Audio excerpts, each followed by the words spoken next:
Guess it would help if I put the microphone on. Courtesy Flush, let's welcome back. What's that? Let's welcome back what? Welcome back, everyone that's watching. All right. Which is like nobody at the moment. But welcome to Courtesy Flush. We are going to be playing the Dungeons, the Dragons, the one and only game that a lot of my friends have actually been playing for a long time, and I have not. I'm not saying all of my friends. I know a lot of people who haven't been playing it.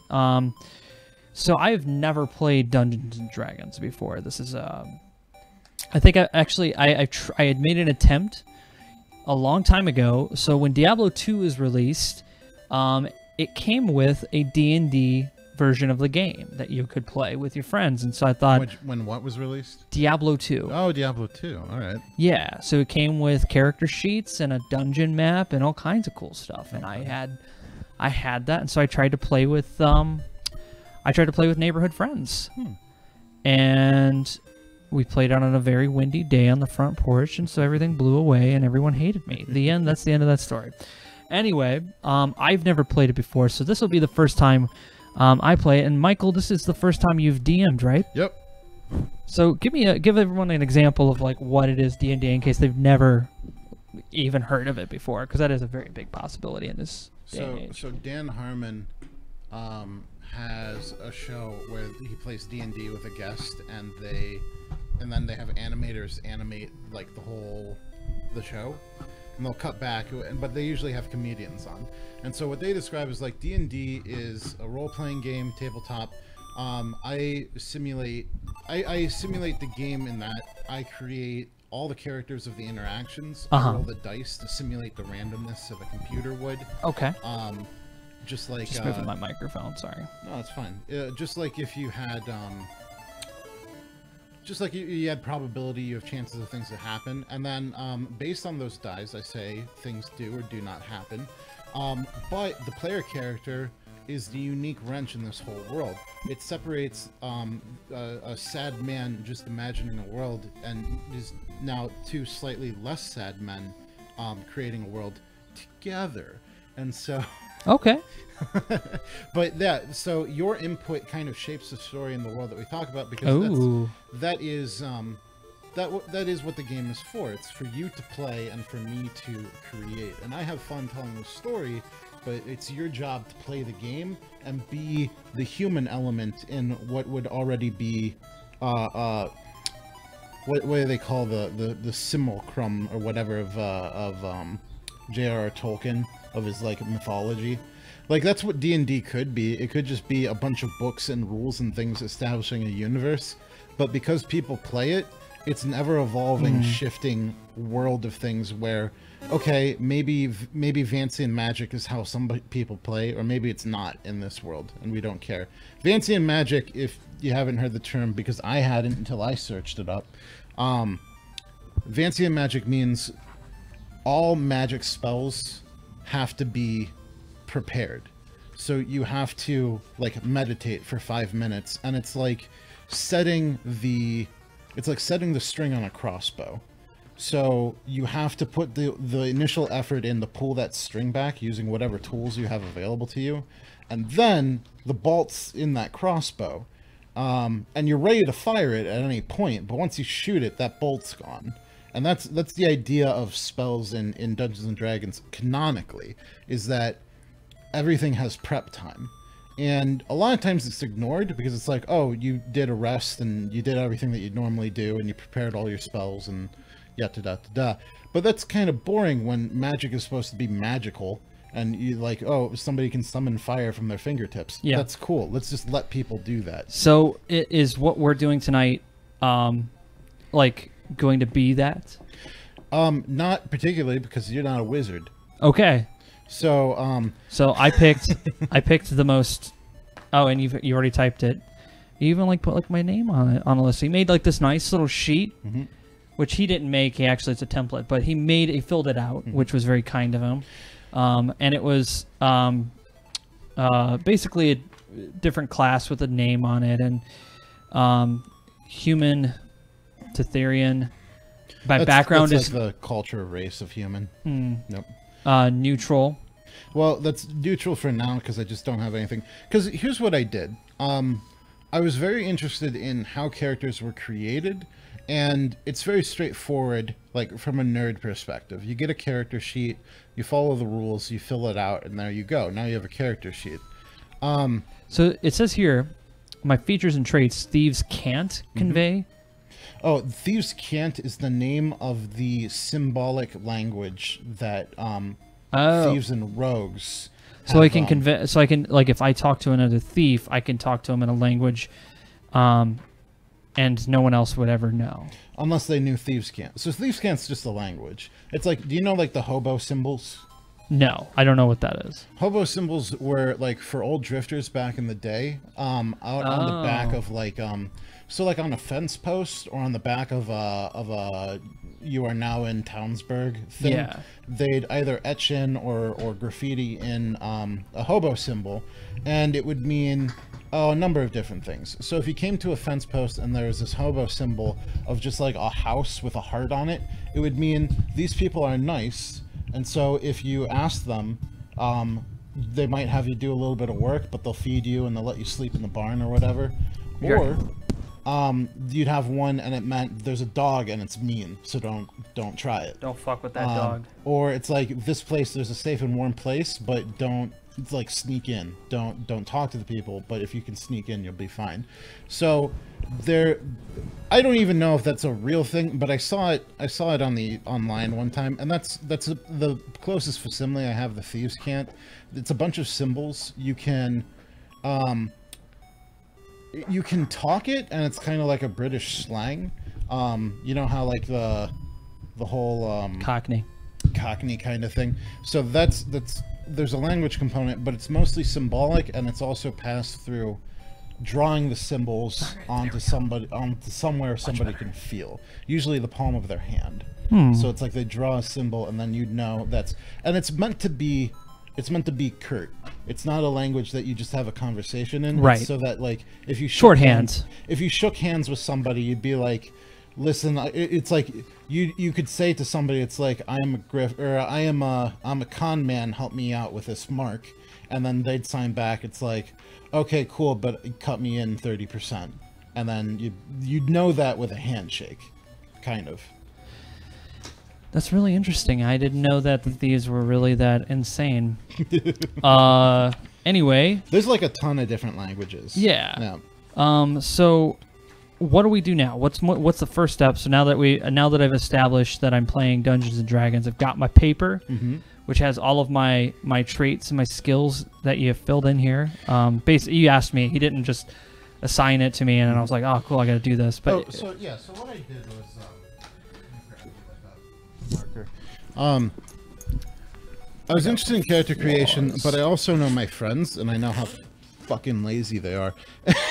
And a lot of them probably wouldn't bother to take it's like homework, and it's kind of boring. Like it's really true. It's like, to make a character, there are fun components of it, but it's like an assignment. And a lot of people I know, like, they want to play D&D and they want to have their character, but they're not concerned with the numbers. They're not concerned with like the mechanics, and you shouldn't be too heavily, because it stands in the way of fun, unless that is your fun and you're all. It does help though when you want to take and fight somebody or do things. Oh, I see what that is. So I have, these are my base stats, and then these are like additions. Nice. Those are your modifiers based on those base stats. Gotcha. So you get bum bum ba bum bum. I have thieves tools. I can use a crossbow. Hell yeah. I can use my hands, so I can punch people, which is good. That'd be weird if I was able to do like martial combat with weapons, but I'm like, I can't punch. A long sword, a rapier, a short sword. It's simple. What is simple? Where is it? It probably wasn't enough. There probably wasn't enough space. The other thing I want to say is you don't have these things yet. Because this is like, and people have made good points before. It's like, you have a character sheet. You are now a rogue, but there's an entire backstory. What are you trying to do? Get that. There we go.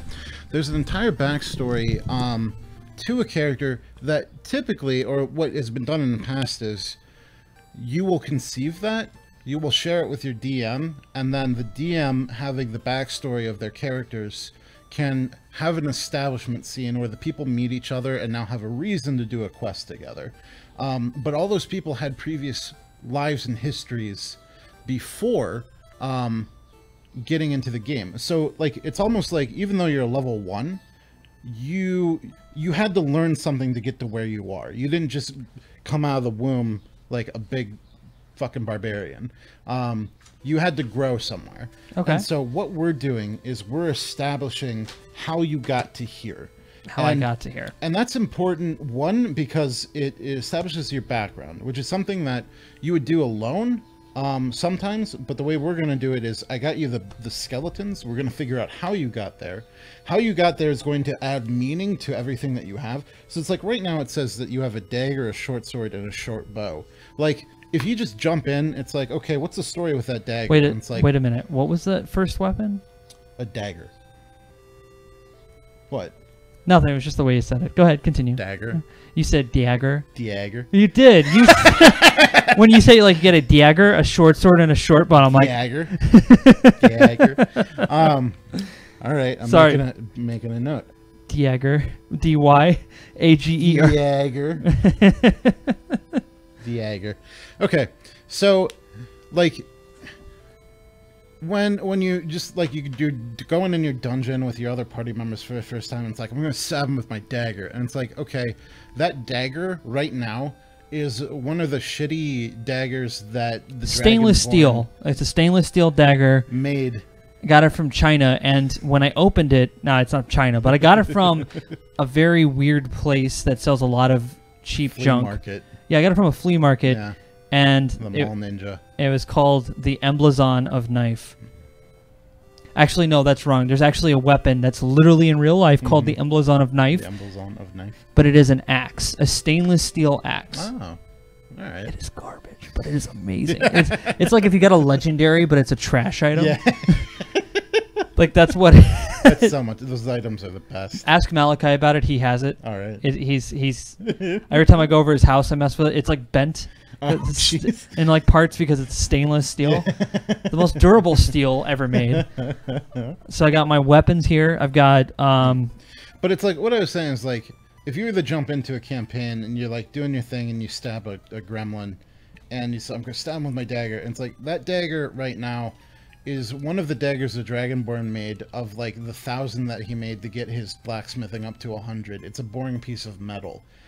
But we can inject story and flavor into everything in this game, and that's what is exciting about it, is because it's not just a dagger. It's a dagger you got from, like, your uncle who taught you how to whittle. Of course. And it's got, and then it's He's not peeling just, potatoes in the POW camp, and this was his knife. Like, well, it's like you just got old enough to start helping around the house, and so he gave you this knife to help peel potatoes.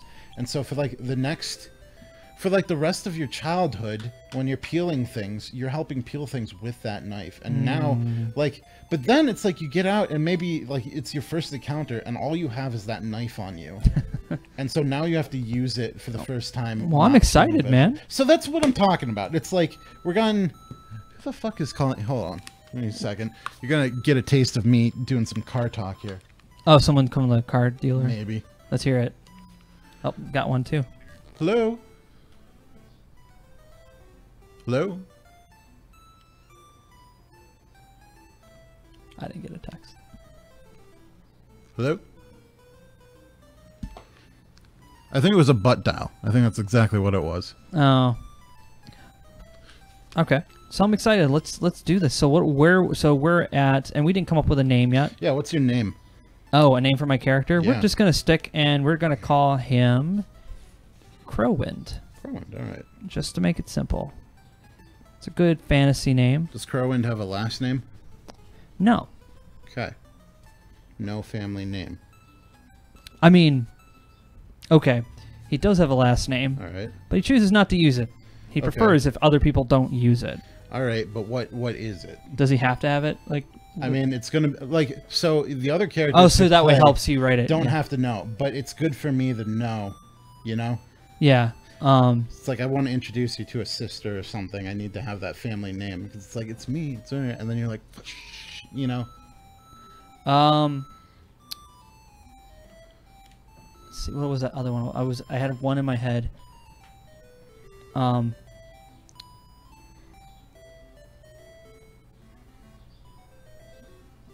It was like a really simple one. I wanted to do something like,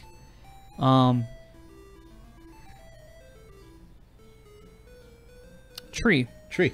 Last name is Tree. He hates it. It's so simple.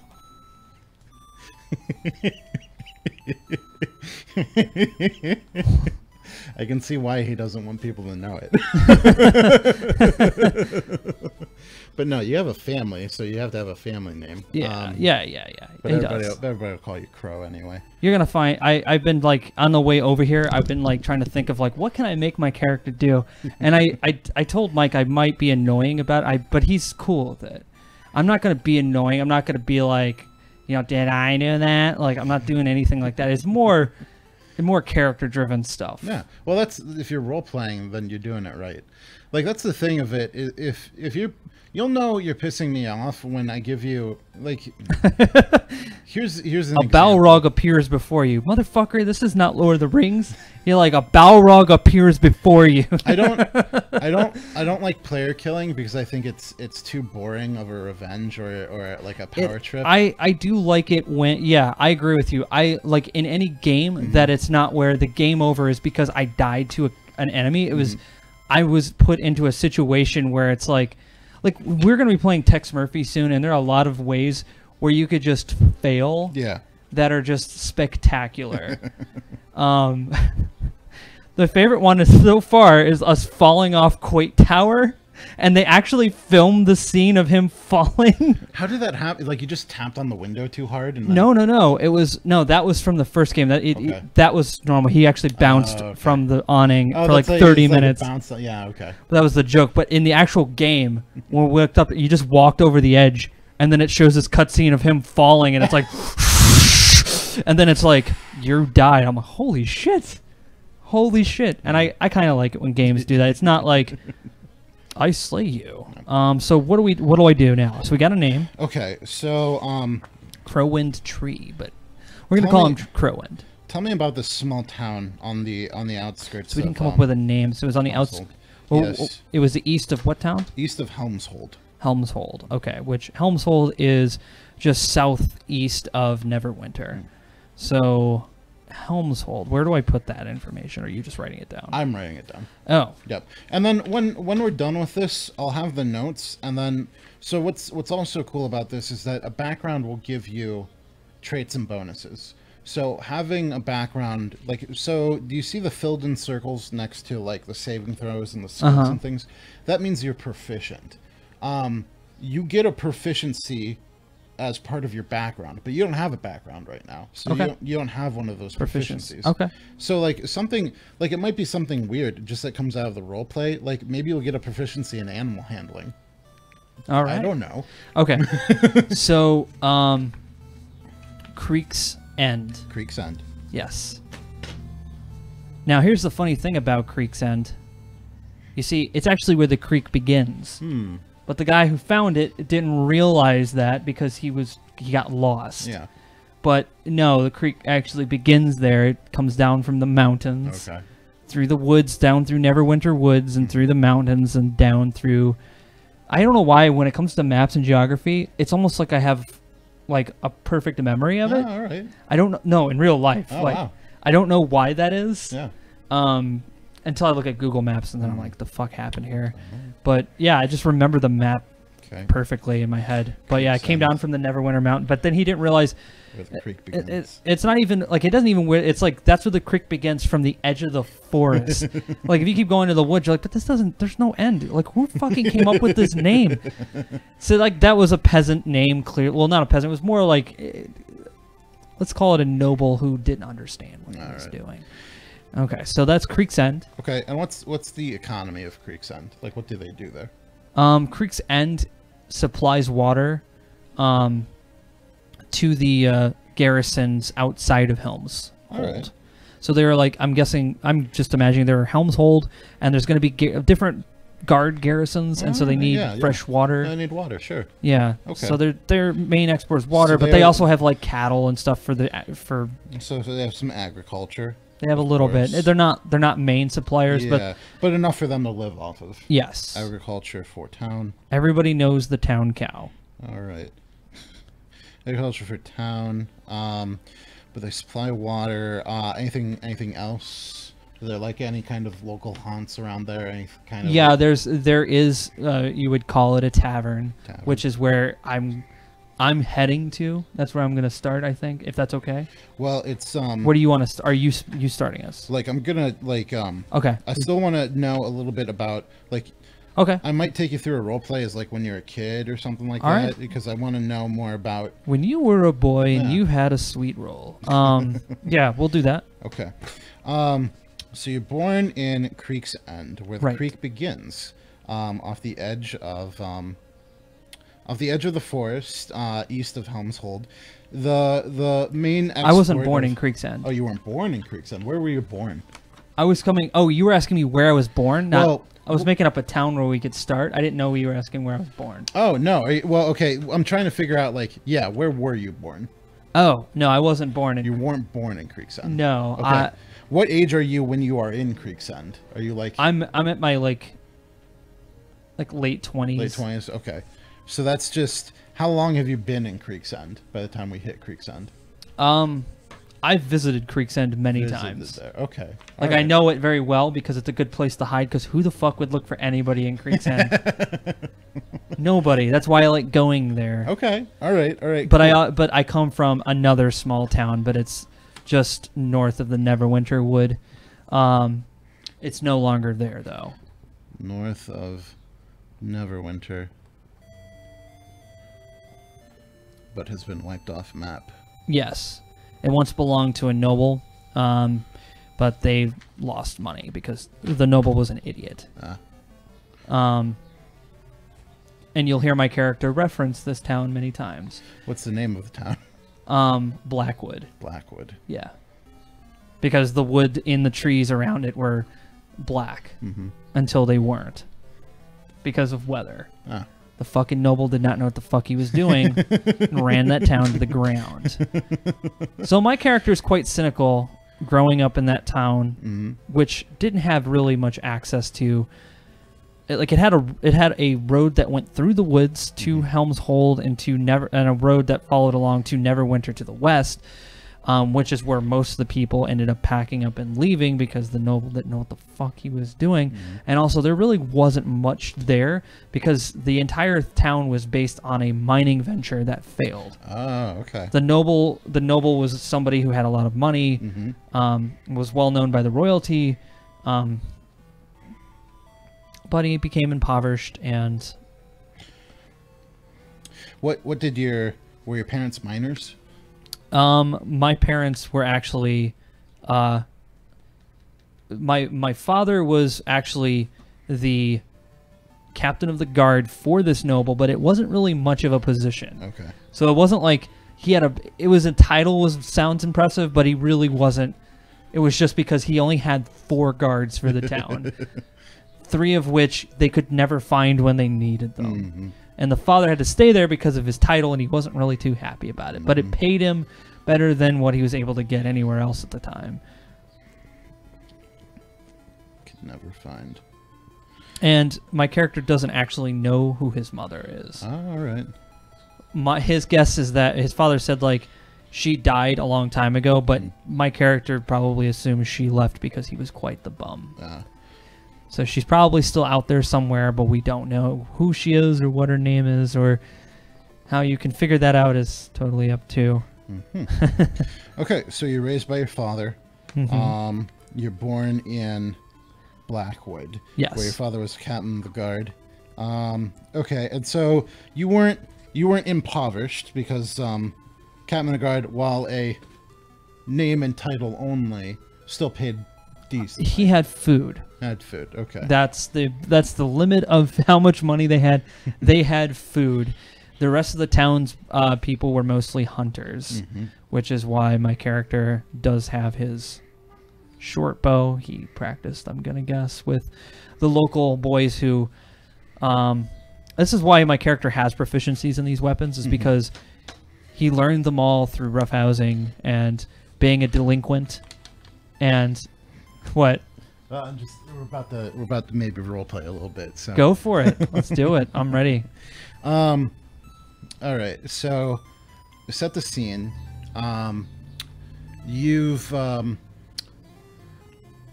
just had lunch. Your father's been busy working. There was a How old am I? you are, let's say you're about 7. Okay. About 7 years old.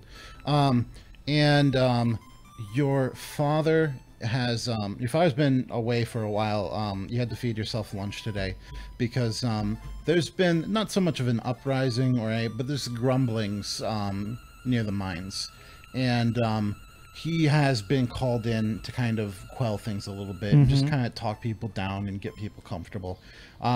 But that means he can't be around to look after you, take care of you very much. And so you decide, after staying indoors until like sun's up, guns out, you're going to take a walk. So you start walking just along the outside of the forest. Okay. And you come upon, let's say like 4 boys. Ooh. Well, Good thing I don't have a sweet roll. let's say maybe 2 boys, 2 girls. Okay. Call it that, yeah. Okay. Okay. And let me ask you, is Blackwood particularly diverse in its races and people, or is it primarily like humans or?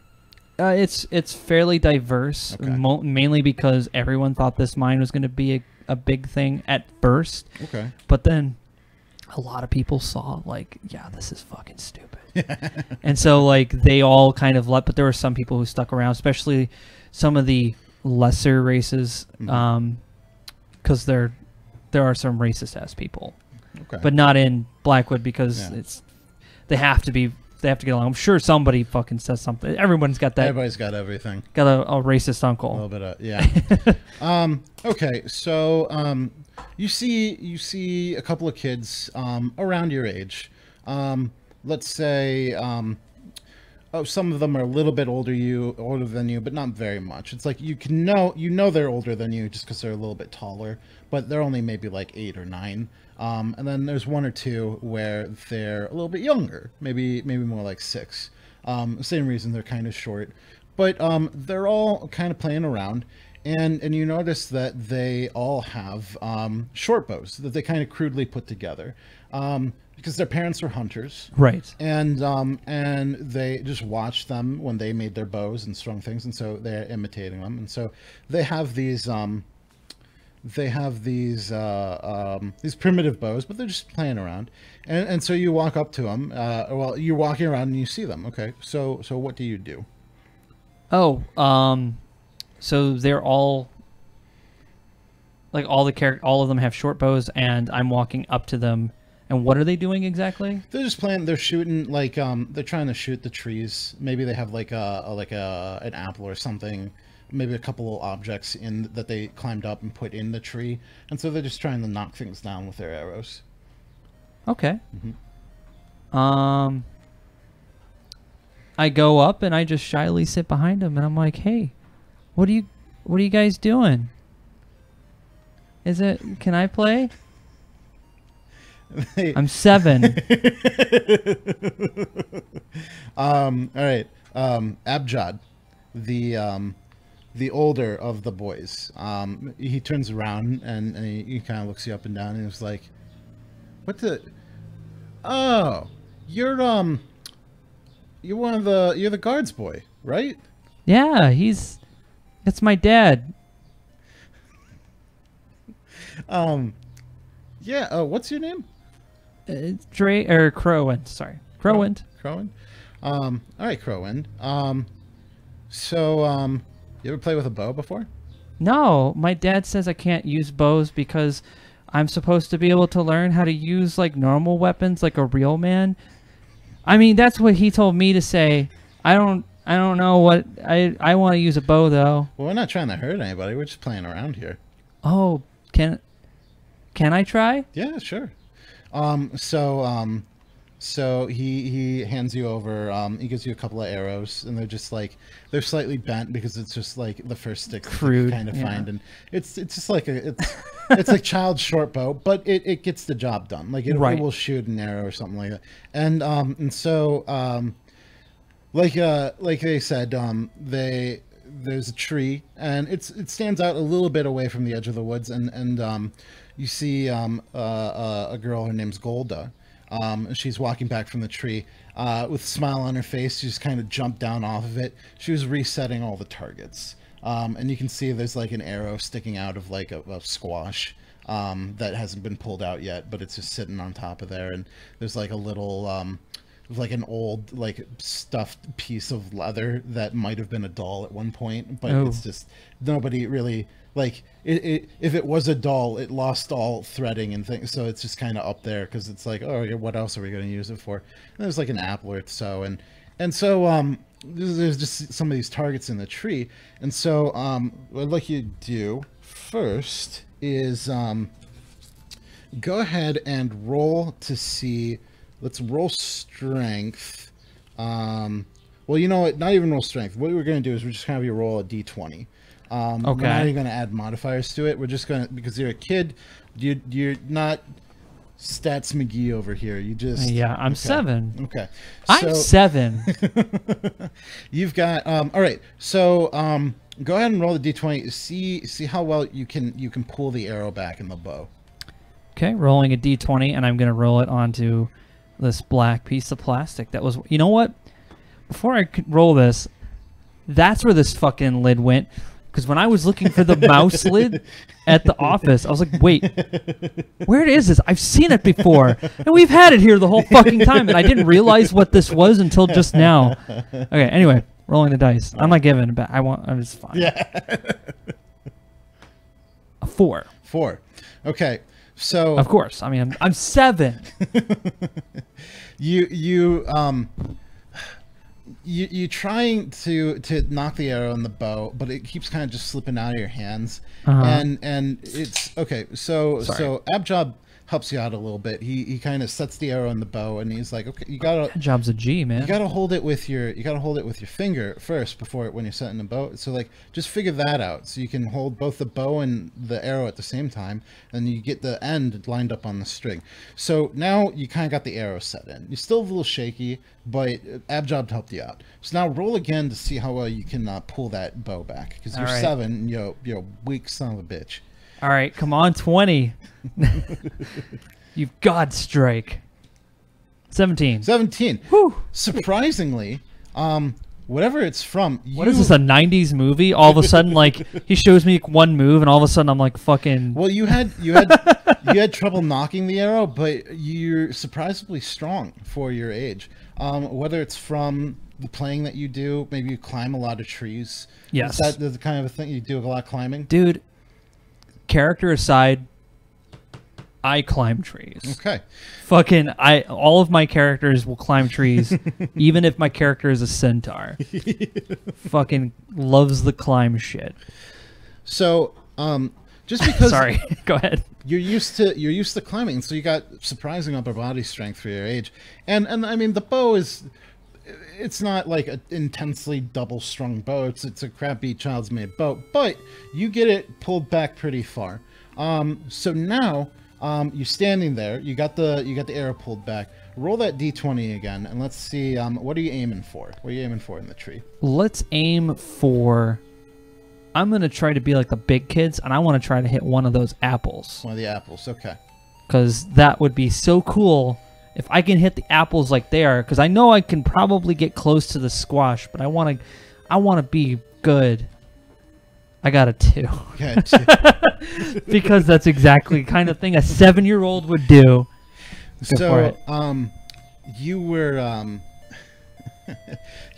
you missed completely. In fact, you aim way too high, and so the arrow arcs up over the tree and into the woods, and but it flew impressively far. In fact, Yeah, because I did knock it back pretty far. You got it pretty far back. So Orem, the younger of the two boys there, younger a little bit than you, is like, whoa, that went so far. That went. Abjad, did you see it? It's like Abjad is like, yeah, man, that's pretty good. I mean, buy that arrow though, but and then but then you have Belly. Belly's got kind of like a stink face. She's this girl, and she's the younger of the two girls. Golda was the older, and Belly's just a little bit younger than you. She's got a stink on her face. It's just like, I made that arrow. I did it, and now it's gone. It's like, why did you do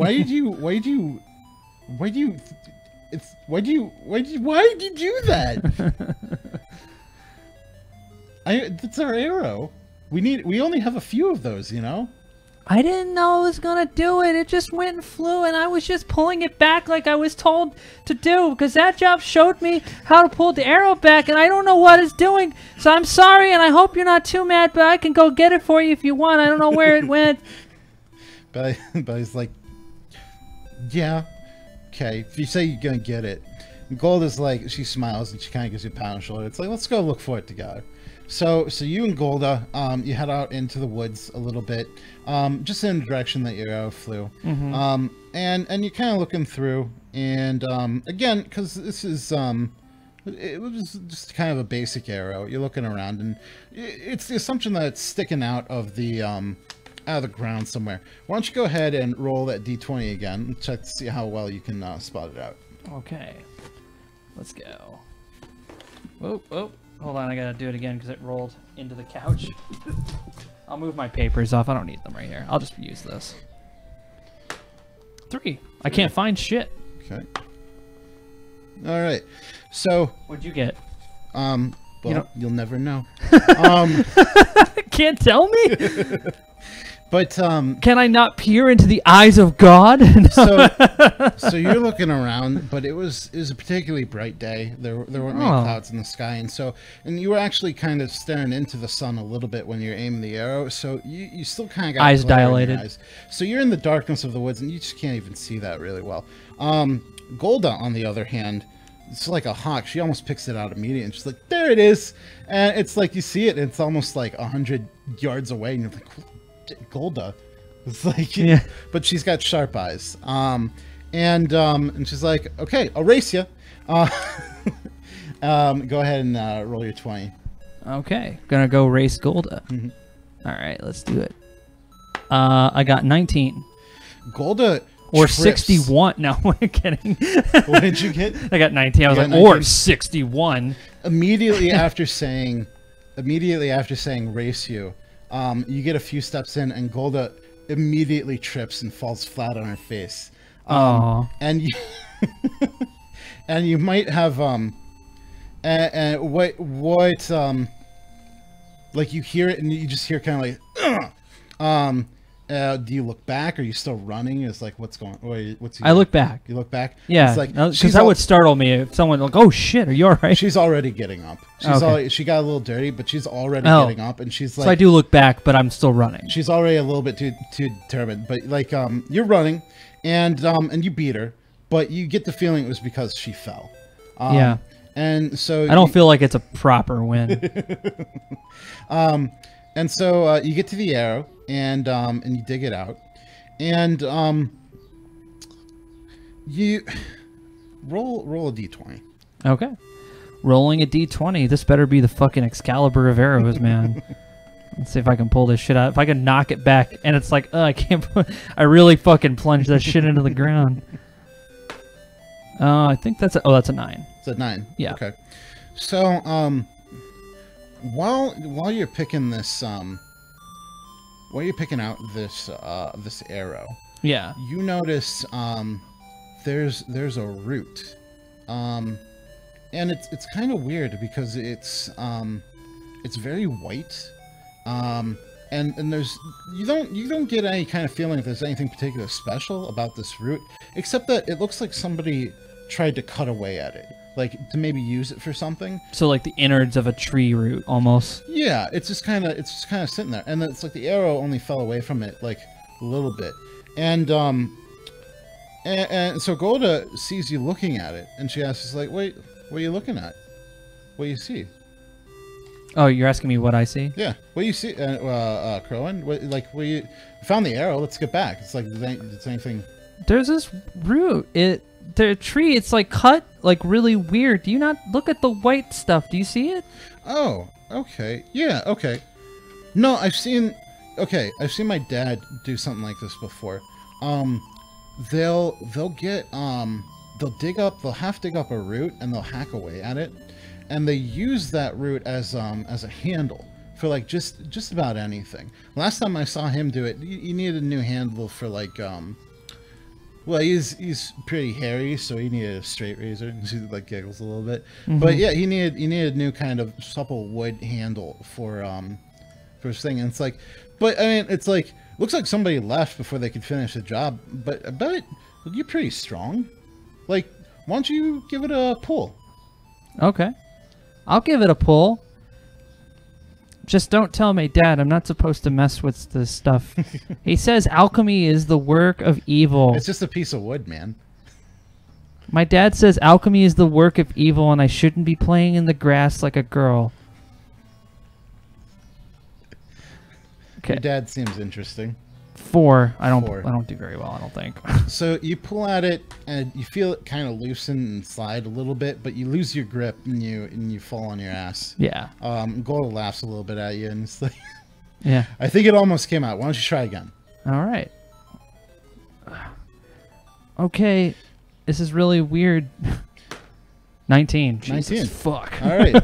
So, having tried once, you get a little bit more purchase down, and you get a good grip. In fact, you maybe even like rub a little dirt in your hand to get your grip on it, and your almost freakish strength from climbing just kind of breaks open, and it's like it was hanging on by a thread anyway. But, but it looked impressive. But it kind of looks like dirt kind of pops up a little bit, and Golda's just a little surprised and just like, whoa.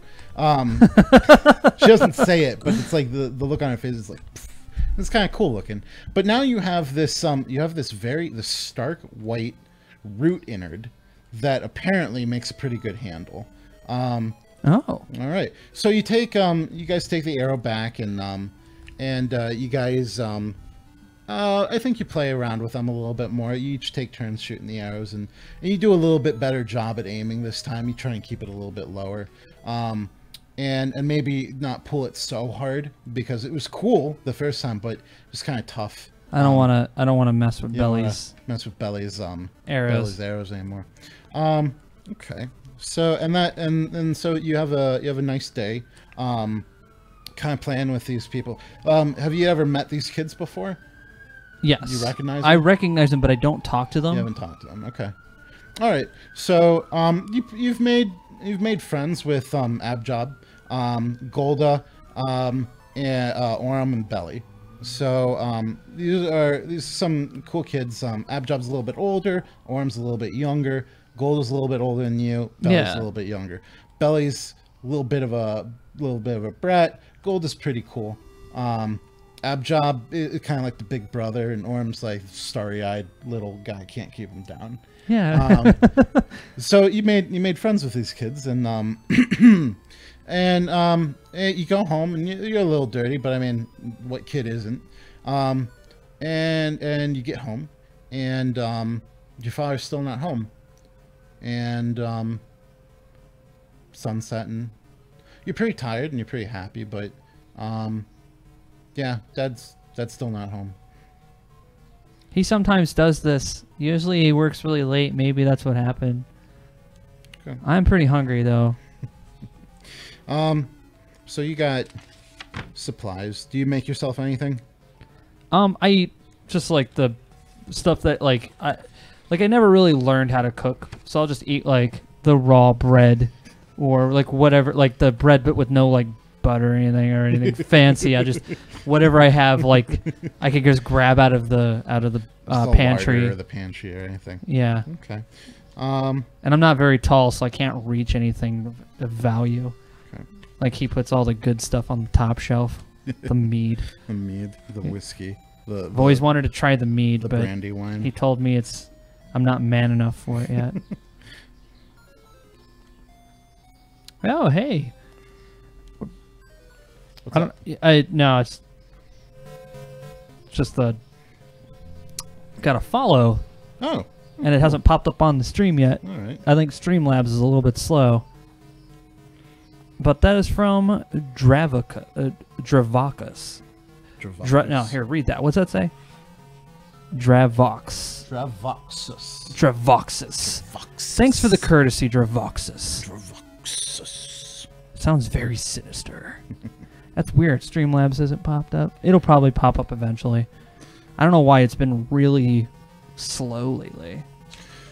Anyway. Okay. That's why I got my phone. You gotta get the little updates. Do you does young Crowwind have any pets? He thinks he has a pet squirrel, but it's not. It does. Like he occasionally gives it things, even though his dad's like, "Don't feed that squirrel. Stop it. You're wasting food." I keep thinking it's my friend, but it's really just whatever. It's a squirrel that like lives near. It does follow me. Oh, it does. Yes. Okay. But it doesn't. It doesn't like it's expecting food. I don't have quite like animal control or anything like that. But it's more like I at least know how to get to to the heart of a simple creature. But you conditioned it to associate with you with food, and so it will chirp at you when you come out, and then it'll follow you along for a little bit until you either do give it or don't give it something. Okay. It's a valuable lesson I'm learning right there. All right. So you receive a basic education from your father, the what do we call him? The head guard. No, captain of guard. Captain of the guard of the stupid, impoverished noble. So he's not impoverished yet, but he's losing his money. He's getting there. He's invested in a fool's errand. Yes.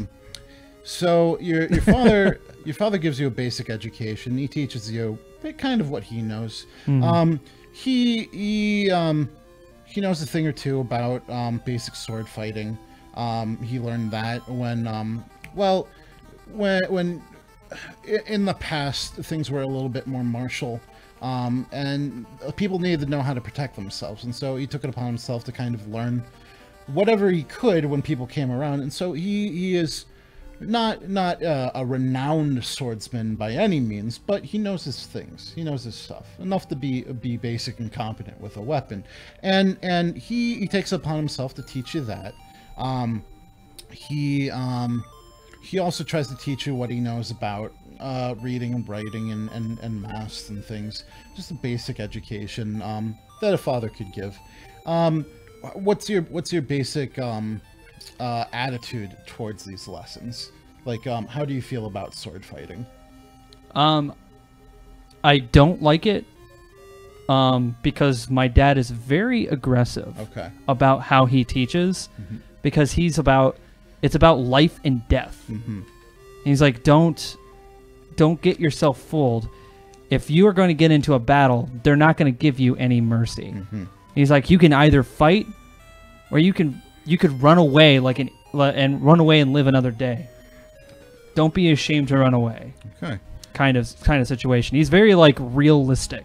Yeah. But he's very harsh. All right. Because he's worried that because I'm growing up without a mom or any other influence, it's like eventually he's going to be like, you know what, I can't really do much for you.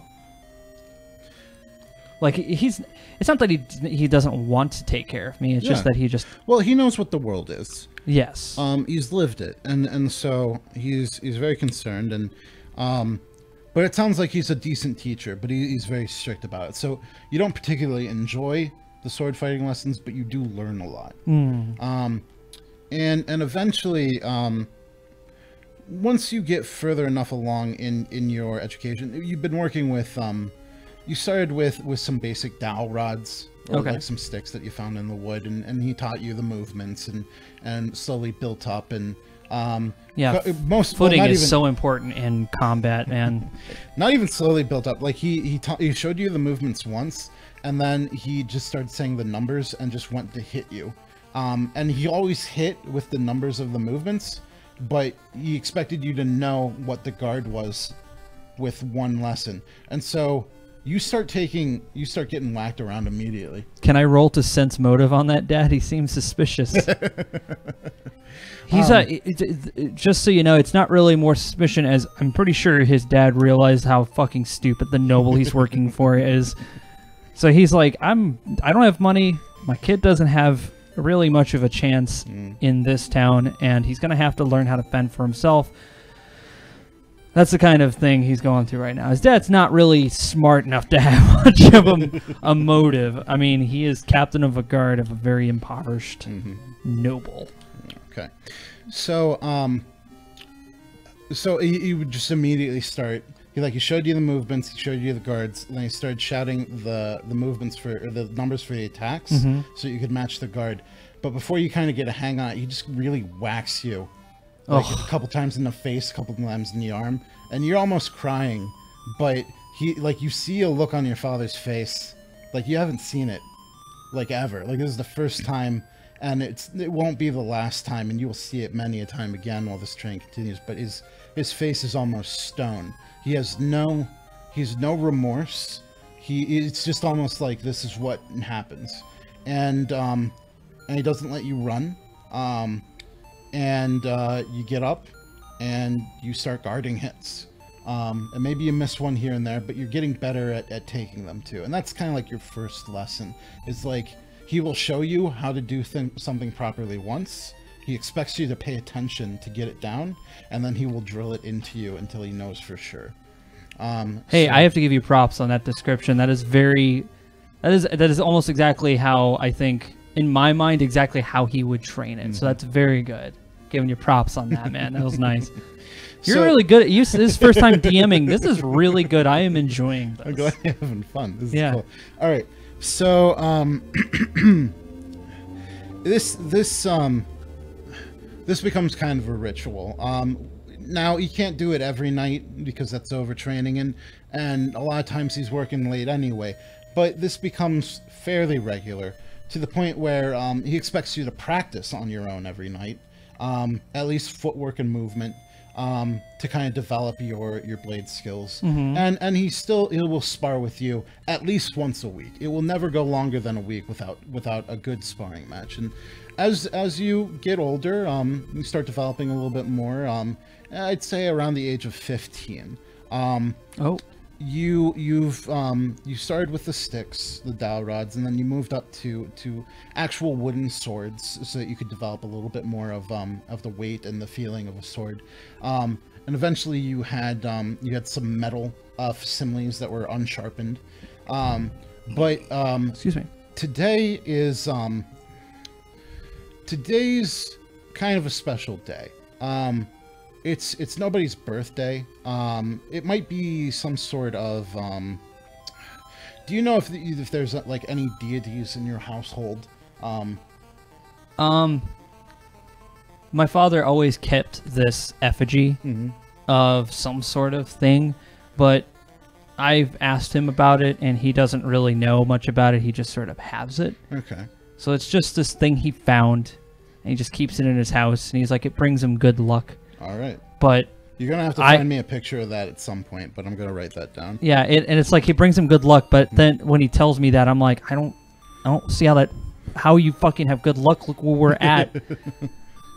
But I'm like, sure, I would really want to see, like, if this is good luck, I'd hate to see what bad luck is, kind of thing. But that's the only like deity. I don't know any of the deities because I don't think my father really knows any of the deities himself, so he never really trained me, and I don't know who the fuck any of these things are. Right. So if there's any in the world, I'm gonna be like, okay. So on the bottom of that effigy, and I think you've seen it. just in maybe a youthful act of rebellion, you might have taken it down off of its shelf or pedestal. Not that it was given any particular note, but it was prominent in the household. If you came in, you'd see it. You took it down just to get a closer look at it, and on the bottom there was an inscription, and you couldn't read it.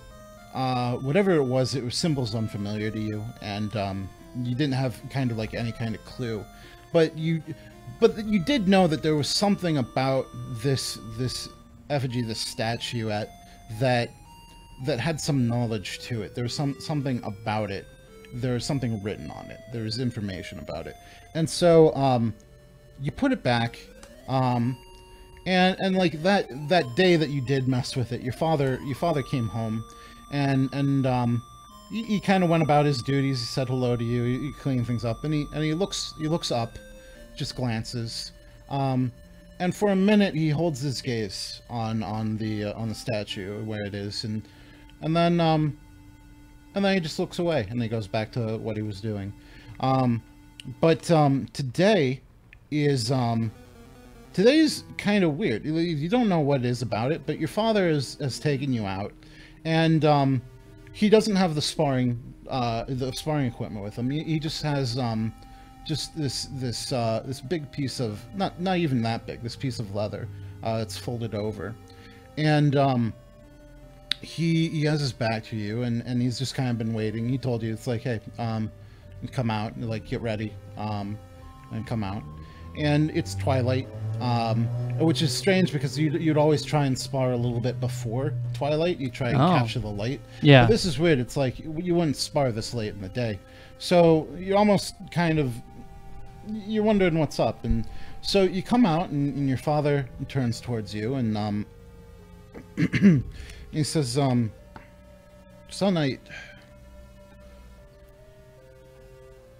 I've done what I can for you. And I'm going to keep doing what I can for you, but it's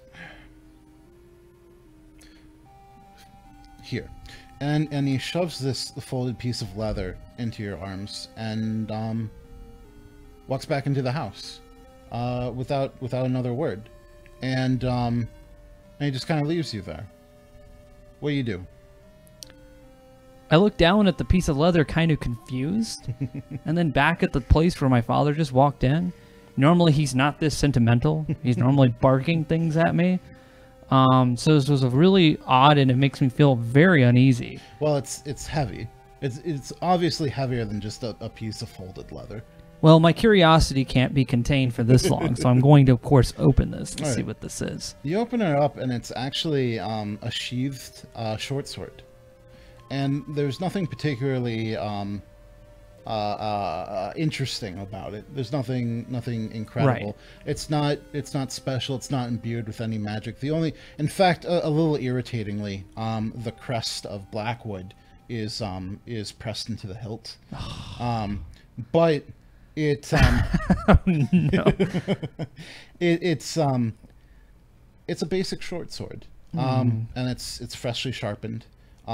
It's greased. The sheath is basic, but it's there, and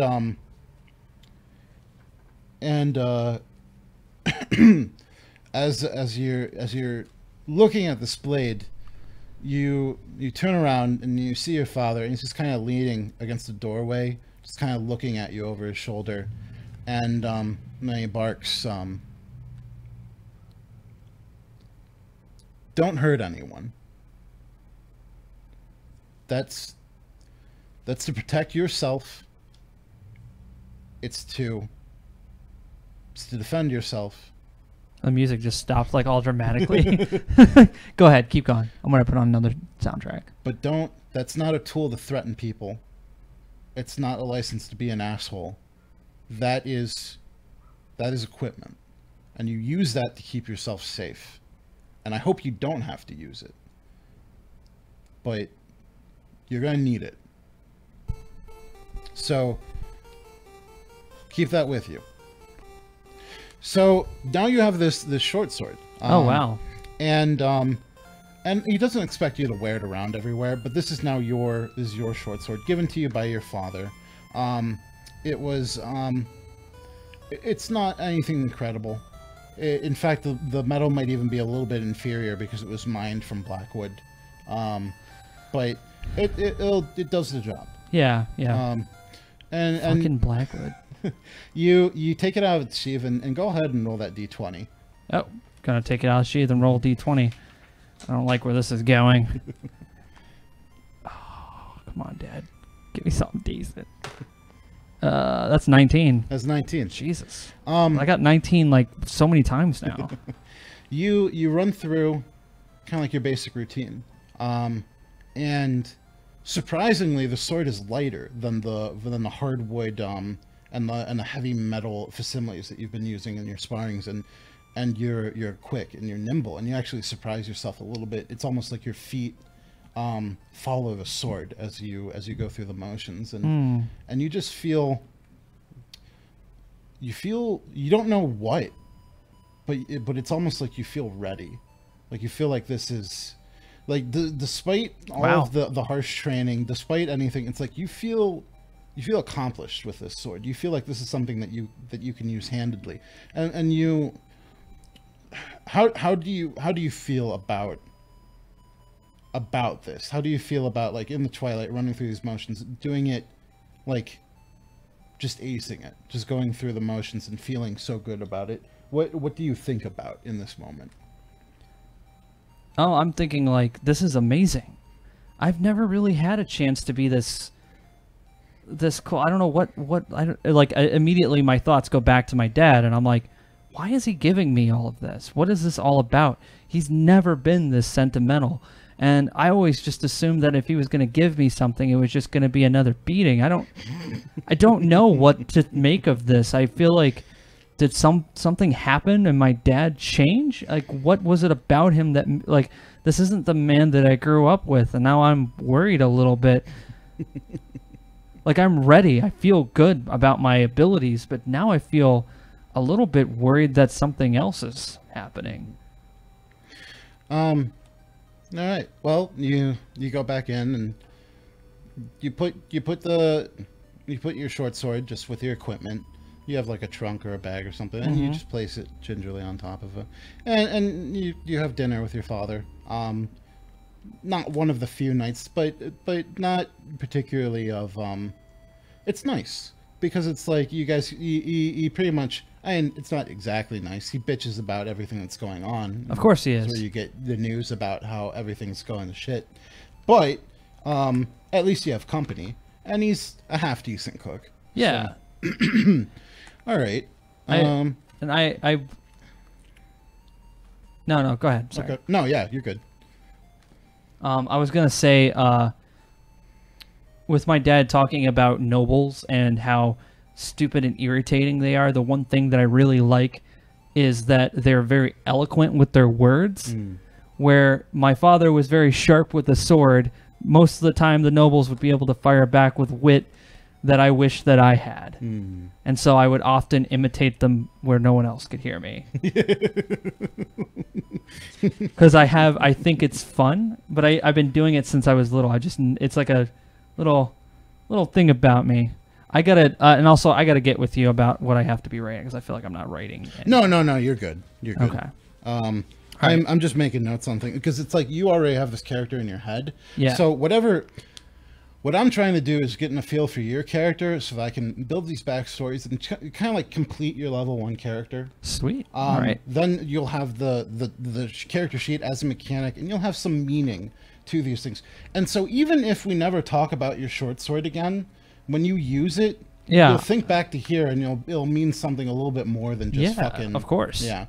No, it helps me because I have 20 plus to suspicion meter.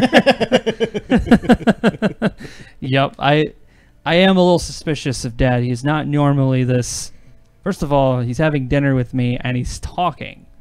He's always told me never speak at the table while we're eating, and he's the only one who normally usually speaks. But he's speaking to me as if I'm somebody that works with him.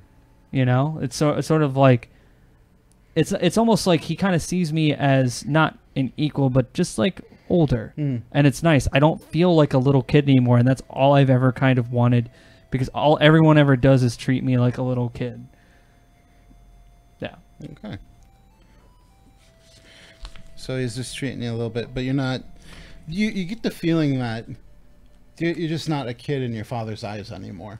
Yeah. No. Hits me enough with that stick. And that's the thing. It's like while you're young enough, so rearing a child was pretty. It seems straightforward to him. It's like you tell the kid what to do and they do it, and there isn't an argument to that. Yeah. But he knows, because he sees kids your age working in the mines. Yeah. He sees them; they're supporting their families. Maybe their father isn't around anymore, and he knows that you aren't a kid. And I sure as shit ain't gonna get nothing from that fucking mine. Nobody is. But it's fucking Blackwood. it's just a you've grown up a little bit. Okay.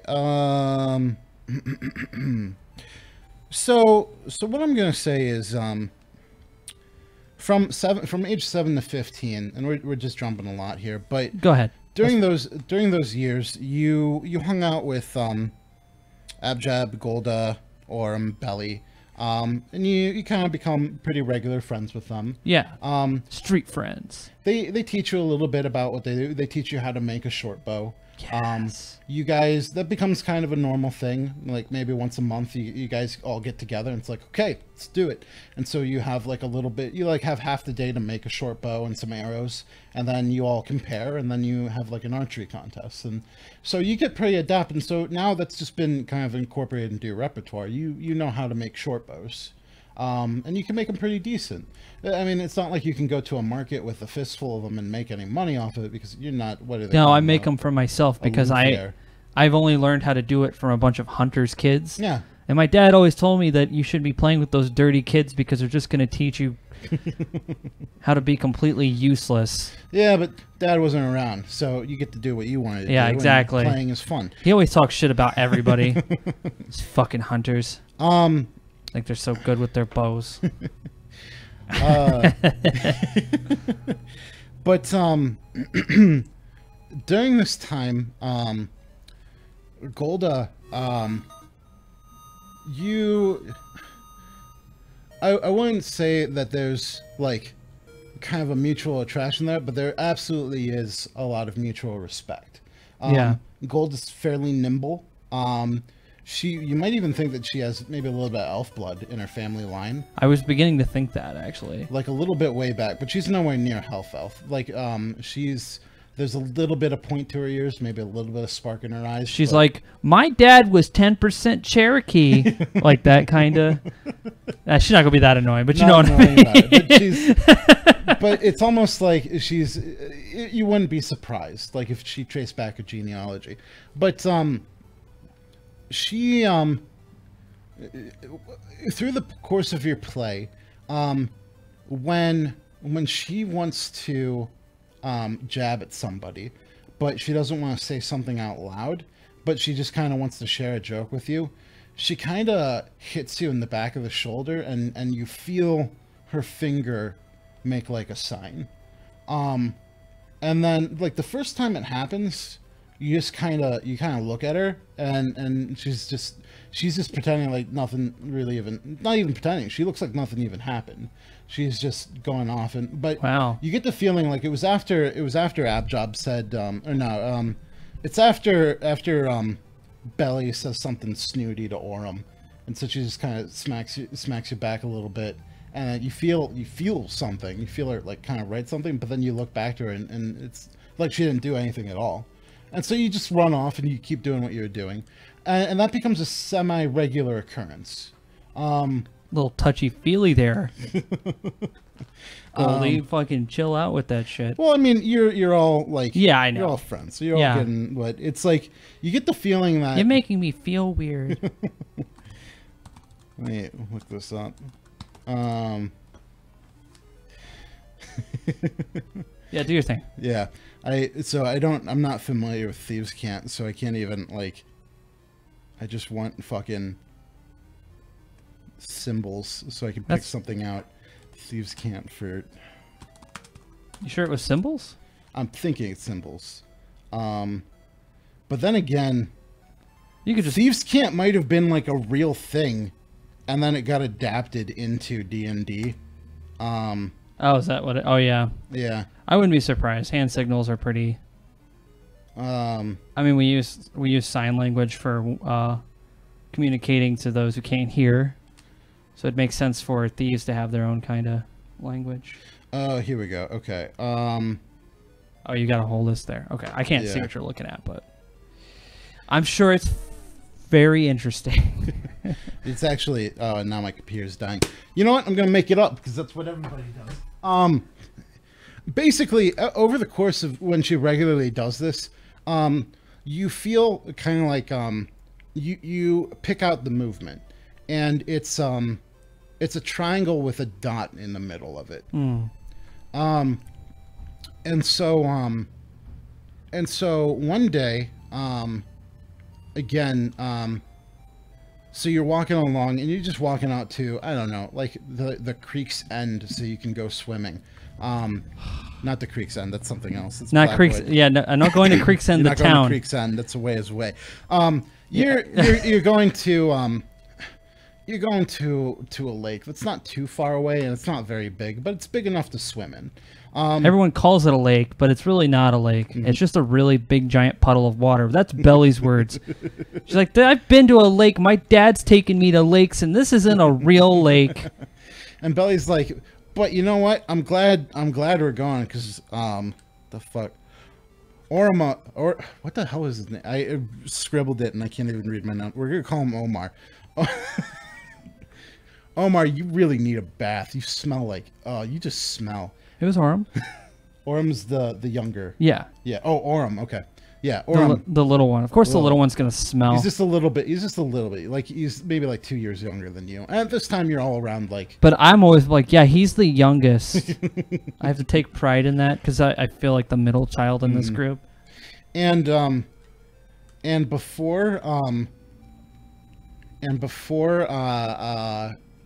like this time you hear that and you reach out and you slap Golda's shoulder and you make the triangle with a point in the middle, and without missing a beat she slaps you on the back, but instead of a triangle with a dot in it, you feel a star. And so this kind of continues.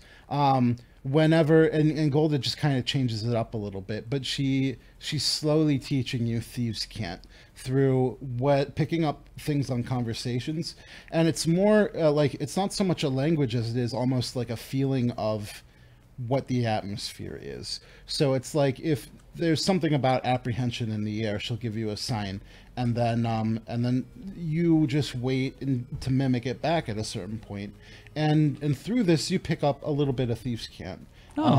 And that's how she'll tell you if she's right, if you're right about something. If you make the right sign, she'll make a quick star when she touches you back. Otherwise, she'll just kind of hit you kind of hard in the shoulder. Fair enough. Thieves' Cant is a very physical language. Let's see here. It's a good thing you're teaching me language, Golda. I thought there was something else going on. She hits there. you in the shoulder. Oh no, I'm just not even speaking in character. No. I'm just talking out of my ass. No, I mean, but if you did, anytime you would make mention that she was teaching you something, I don't know what she like. I don't know the name of it. Do I? Not even. Yeah, I wouldn't even. I was saying that as a joke, so my character wouldn't actually know the name of what it is. It's just you don't even know. But if you like, you knew she was teaching you something and you were learning it, but you don't even know what the name is. Right. But that's kind of the point, and it's almost like a game. So if you were to say anything, it's like a really like this is kind of cool. Like if you make mention of, it's like she'll either pretend she doesn't know what you're talking about, or she'll hit you in the shoulder before you finish what you're saying. So it's like, thanks for teaching me, and she'll hit you in the shoulder. Or it's like, what was that? She'll hit you in the shoulder. So you don't. I don't bring it up. Yeah, I make you don't bring sense. it up. You make you. I've get already. that this I've is learned from my dad that when you get hit, you've done the wrong thing. Yeah, exactly. Let's see here. Going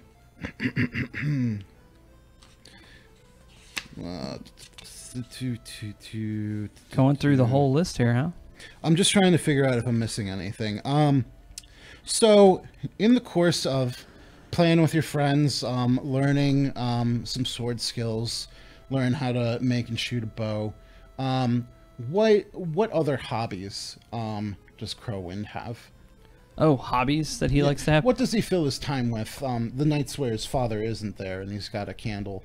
Maybe, and his father, like, he regularly brings books home that he can.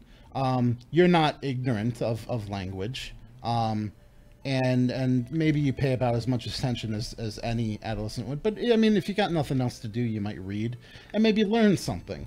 But tell me, like, what do you read about? What do you learn about? What do you take an interest in? And what do you pursue? I like to sneak around. Okay. I really, well, because I want to hear what other people are saying. Okay. I want to hear what other people are doing because my dad is never around enough to be able to hear, because all he talks about and complains about the stuff he's listening to. But I actually know a little bit about what people are into because I'm sneaking in and around their houses, and including the noble, whom I constantly like to mimic and make fun of because I like that flowery language, but I don't like the way he uses it. He seems ignorant, and that's how I become a little bit more, you know, my vocabulary is quite big, but I don't normally use it around other people in Blackwood because because nobody's gonna know what you're talking about. And they're like, but speaking all noble.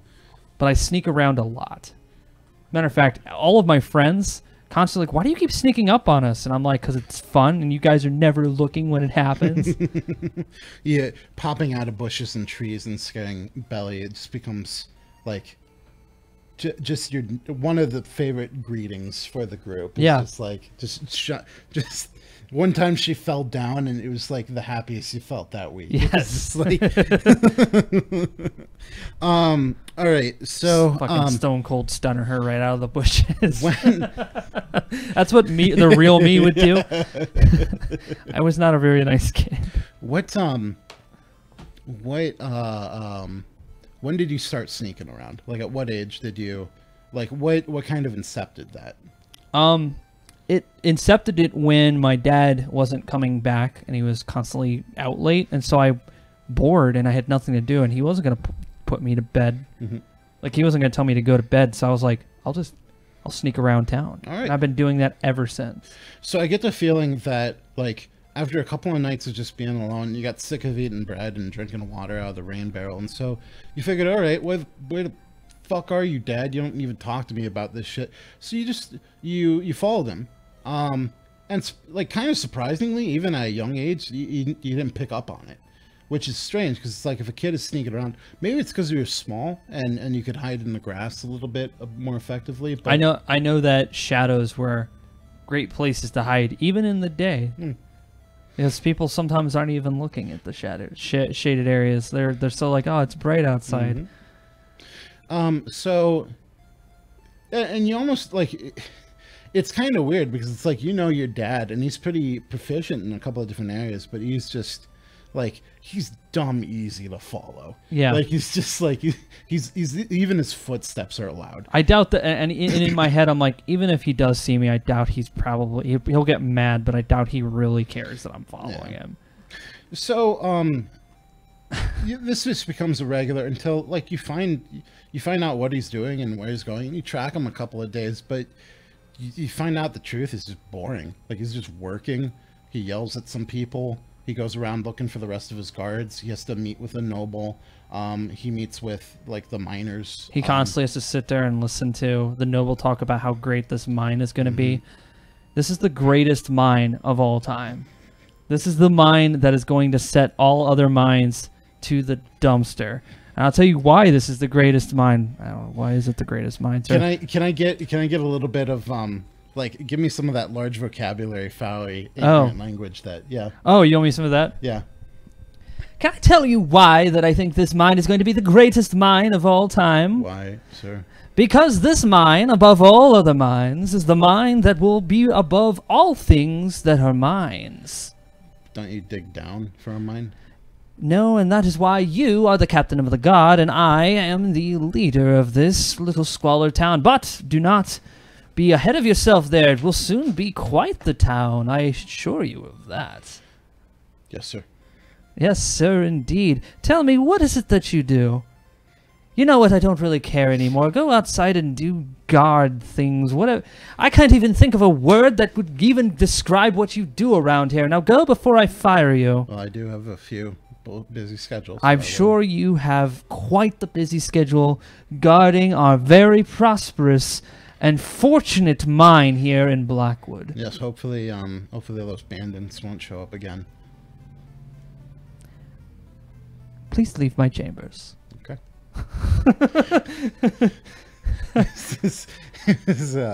That was your father's attempt at a joke. There were no bandits. There are never bandits, but he is a little. It's like the noble does the like. Leave my chamber before I get you. So you do this a couple of times, and then you just find it's boring. Like your father's work is boring. And so it's no wonder he's pissed. Well, yeah. And I mean, it feeds you guys. I mean, it keeps you in firewood and everything, but you get bored with that, and so you start sneaking off. Like, you're already sneaking, you might as well keep sneaking. So you sneak off to town, and people know who you are. You're not famous or anything, but people know that you're the son of the guard. Captain of the guard. Not that he's particularly well liked, but they know he's business, and he knows he does his job. Little of actual like fighting and things involved, but he has a presence, and he does what he needs to do. So you know that you're fairly recognizable, and that you'd rather just not interact, and so you keep sneaking, and so you learn to kind of sneak around the town, and this develops and you just become exceptional at it, because goddamn, I have to figure out how I can give you +6 to stealth.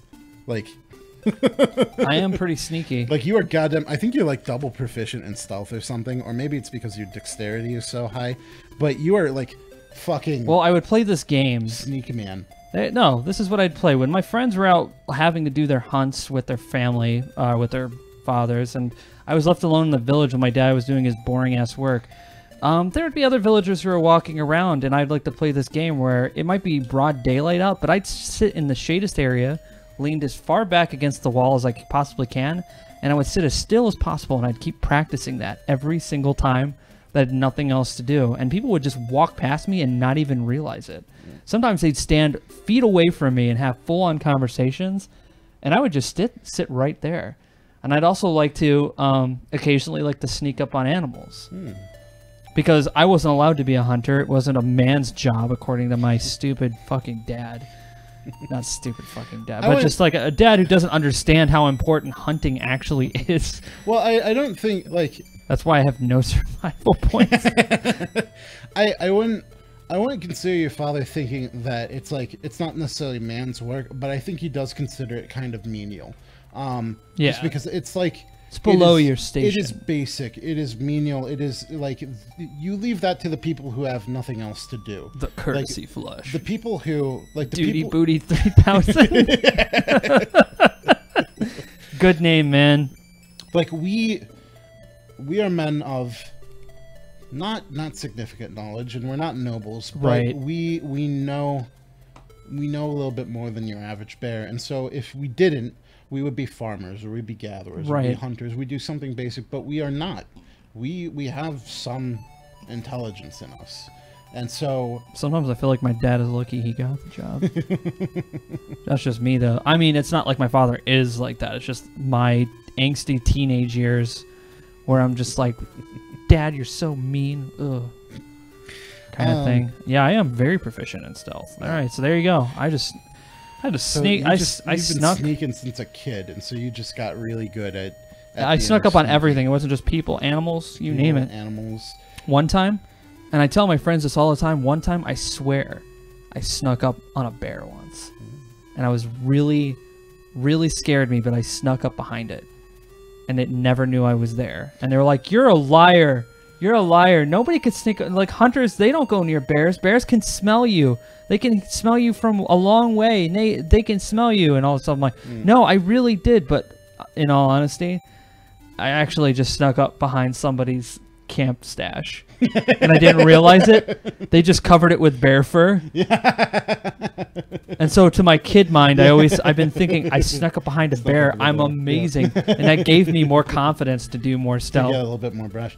When you were sneaking around town, did you ever pick up any kind of juicy gossip? Nothing as juicy as it gets in Blackwell. A couple of the people that do the tanner. Tanner's some- wife is cheating because he smells like shit. Yeah. Well, basically the tanner's wife is always cheating, but at this point he doesn't care. No. Because he's like, I'm just glad that I have somebody here. But he always comes home and he always says like, "Now who are you with this time?" I wasn't with anybody. Oh, that's fine. What the fuck do I know? No. Sorry, he doesn't say that. But yeah, what do I know? I'm just out here skinning things, trying to make a living, and you eat off my table with my food. And I'm sitting over here just like listening, and I'm like, wow, I'm so glad that this. I wonder what my dad would be like if my mom was here. Did you ever kind of like sneak on where your friends lived and peep on them a little bit? Okay. I know that Belly's family, they give her a lot of like a light hand. Like they're not like they're good hunters, but they're not like good at disciplining their child, because this is like they've been trying for a long time and they finally got one, and it's the preciousest thing ever. And like they're very like Belly is gonna be okay at hunting, but never gonna be like it's just to say like it's just, the attitude. She's gonna be quite She's gonna be popular. somebody's wife. She's gonna be quite popular in the village when she's older. Go ahead and all right. You're gonna try and make up a sneak on Gold's house. Oh God! And just make a roll. All right, I'll make a roll. This is gonna be a bad roll. Be like 1, and you fall into the abyss. 13. 13. That's not bad. Okay. So you're. Oh, actually, you know what? I should.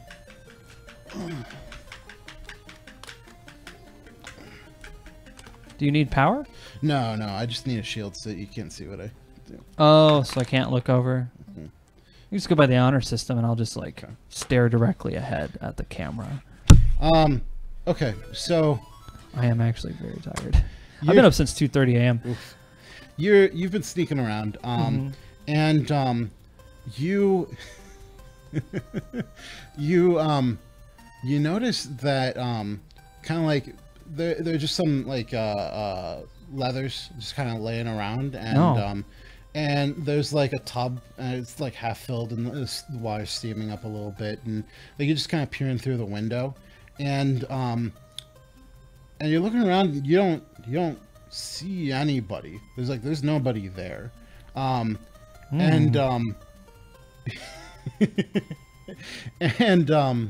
let's see here. Let's just think. Oh, that's good. The show went wonderful. Oh shit. Sorry, no, I just got a thing. The show went wonderful. Oh, good. Yeah. Okay. You don't even see it coming. I figured as much. You are Gold is better at me, so better than me at all this. you don't even feel anything. All you do is like you realize that you almost realize that something's happening, but you basically wake up like in the middle of the forest, and it's dark, and there's a big fucking welt on the side of your head. Oh, And you just there's in fact Jeez. On the back of your hand, not cut in, not enough to scar, but in bright red, so it's been done enough, is an X. Shouldn't be peeping, but you know that those hormones, man. So you know from then on, Curiosity and hormones. you don't sneak around Goldis anymore. She's so much better than me at everything. So I'm not, but I like that. And then the next time you guys hang out, she doesn't act any different. In fact, she smiles a little bit more and hits you on the shoulder a little bit more than she usually would. You get the idea that there's no hard feelings, but you don't go. I learned my lesson. If you want to go see Golda, you imitate how your father steps, and you make yourself as loud as possible. I even throw like a belch in there. All right, so where are we at? So I like our feel background like so far. This is nice. that's pretty good. I feel like I got a lot to work with, enough to set you up for next time. Yeah, I like this. Okay, let's just get one more. Okay. Let me think of one more thing that I can throw on this. It's quite all right. Okay, so you've while you know not to go around Goldis anymore, you've kind of made short work out of just about everybody else in the town. Wow. And you've gotten used to following your father around, and you know, kind of like, you know Blackwood by the back of your hand at this point. Like, you feel confident. You can just close your eyes and stroll around the town. Been here long enough. Get wherever you need to go. But one place that you have... How old am I at this? At this point, I'd say you're about 17. 17? Okay. About 17. So I can just be like, hey, Golda. I'm kidding. Go for it. But one place that is kind of interesting is what kind of place does the noble live in? It's kind of, he likes to call it, it is a manor amongst manors and woods that you would never believe. One of the best manors, I'd say, this side of Neverwinter. And if you haven't been to Neverwinter, then you really don't understand manors. So it's like it has a second floor. Yeah, It's got a second floor. Yeah. That's it. Like, you know that it's better than the rest of the houses. But it's like, okay, so like they were going to and there's parts of it that was like they were going to add on, like he wanted to add like a restroom, well, not rest, like a room to go, like a relaxation room or something like that, or a billiards thing or something. He would just add some. He was trying to add modules, but it was just like the sticks are there from where they were going to put the foundation. Yeah. But they never really fell through, or it cost too much money, and he was just like, "But that costs that much? Fuck, I don't want to do that."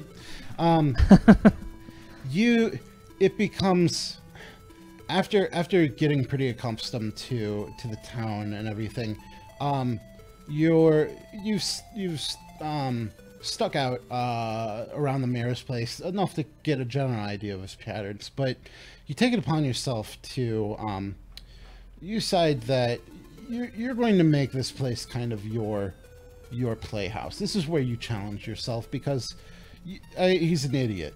And so you're going to prank him, and you're going to do it regularly, and you're going to basically just kind of drive him half insane, just because this is the most fun that you can have at this point in your life. Yes. This is what's cool. So you with your not only like your ability to physically sneak, but you learn through your endeavors as a child and growing up that there's more to it than just being able to do it. It's gathering intel. It's about sitting out and watching people. It's about kind of learning where they look and what they do. Casing the joint. You case, and you've learned all this just by the very just by experience, just by the sheer boredom of doing it every day. Are we gonna do a prank right now? Yeah. Okay. So yeah. Because I was gonna do a prank, but if you have one, I'm gonna. No. Okay. I was just developing how it's like you've gotten really. Because I got the this. perfect prank. All right. So tell me about maybe not a perfect prank, but it's a good one. Maybe what you've been doing so far is like you've done little things, like you've gone in there and you've like switched the painting upside down, or you've short-ended the candles, or like you retucked the bed so that it's all kind of weird and like the pillow covers inside out or something. Like you're just doing weird things that is just making them think like the maids are fucking up. Yeah. And so you usually escalate a little bit because it's like, fuck, I don't want to get the maids in trouble. They didn't do anything wrong. Yeah. So you start getting a little bit more clever about it, and you just start kind of messing with things in weird ways just to see what happens. Because not only are you looking at like, okay, can I do it? But also, what does it do to him? And so you've taken upon yourself to just kind of affect him. And so you've slowly been escalating. You threw like a fish in the back of somewhere. Like you let it rot a little bit, and then you hit it somewhere, and then it's like you just watched it, and you just yelled at one point, just like ah! And that sounds fucking perfect. And so you've just been slowly just like making this guy's life just a little bit hectic. But is this going to be a good one? But tonight's the night where like you've taken it to a new level. This is the one you've been planning this for a little bit. You can't wait for it. So tell me, what are you doing this time? I am okay. Here's the prank. I'm gonna take. So like he always wears this weird, like I wouldn't call it. It's not like it's like the pillow shirt, the fluffy shirt or whatever. But he's always like puffing his chest out, and I'm always like, why? Why are you puffing your chest out? Why are you like? Is this what you learn in Noble School? Like, what is that supposed to be? No one else I know puffs their chest out. I think there's something wrong with you, like in my head. So I'm like, you know what? If you're gonna puff your chest out like that, I think everyone deserves to see what you're doing under there. So I take and I cut just a circle. Right here. So there's like a little patch, just like a little circle, but there's like a thread right up here, just left. That's the only thing that's holding that little circle in place on both nipples. So the next time he puffs his chest out, the nips come out.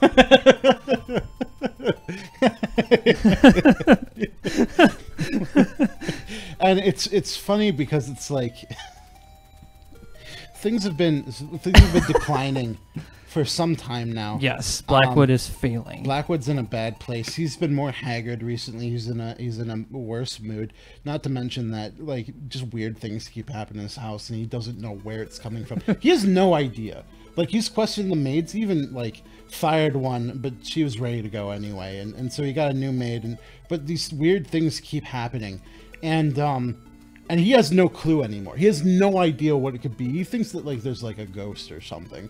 Like he has no, like even that is infantile in its assumption. It's like what kind of ghost? He doesn't even know. He's just like some idea of a spirit, but he has no fucking clue.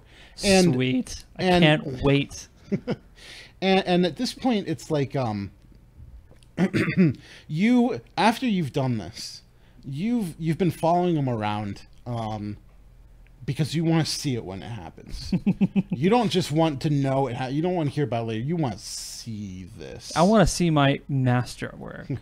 And that, I think, is also like going to be like a character thing where I'm like, I want to see my plans in motion up close and personal. So at this point, you've been following around, and it's been the better part of maybe like 5 days, and you're surprised, but it's like he's usually like what you've experienced is like this is kind of a regular thing. Like some people clear their throat, some people stretch their arms, or like cough in a certain way. This guy puffs his chest out in the same idiosyncratic manner. But just because of what's been going on with the decline and where things are going, he hasn't done it yet. God damn it! Or if he did, he wasn't wearing the one that you altered, and you just like, God damn it. But anyway, one day. You're spying from top part of a tree in through the window. Again, it's a meeting with, strangely enough, it's your father. It's the nobleman, and there's another person, an older woman that you haven't seen before. She's definitely outside of Blackwood, outside of everything, and she looks like a proper noble. Like and she looks maybe late 40s, early 50s, about-ish. Yeah. She has a very, very stern air about her. Her face is just kind of blank, almost kind of pulled into a neutral.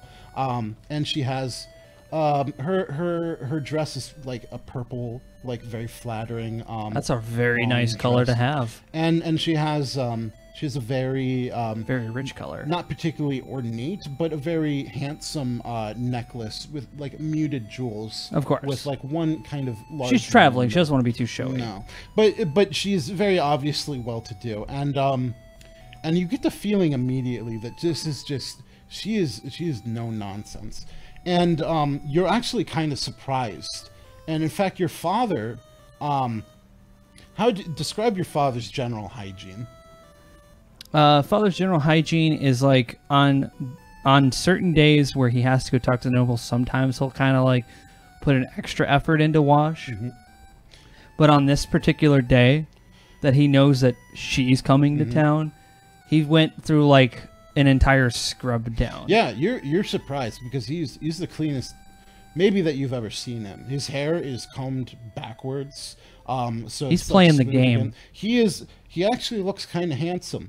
You're kind of surprised because his face is such a scowl most of the time. It kind of hides it, but he cleans up very well. And you're just very surprised that he had gone through so much effort. Right.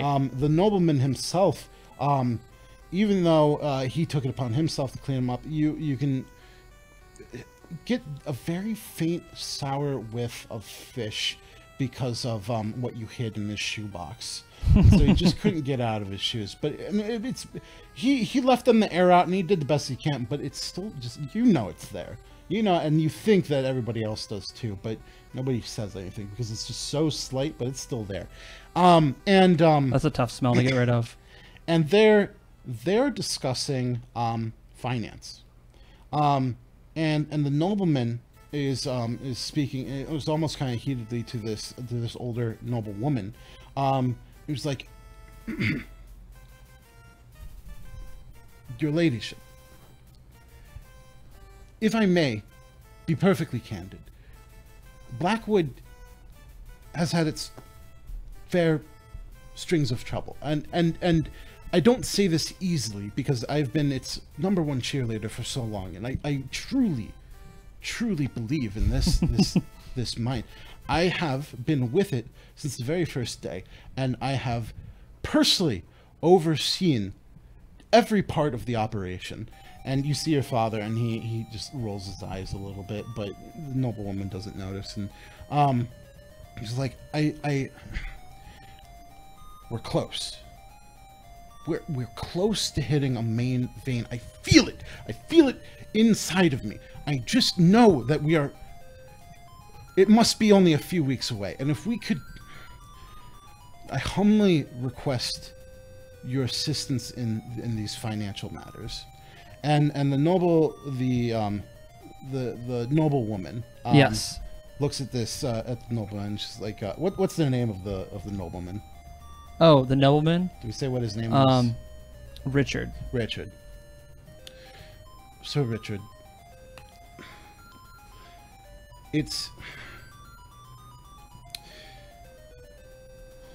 I'm just very. I thought I knew what to say at this point, but I'm still so surprised. Everyone told you that this was not a smart move, and that was 10 years ago. Goodness.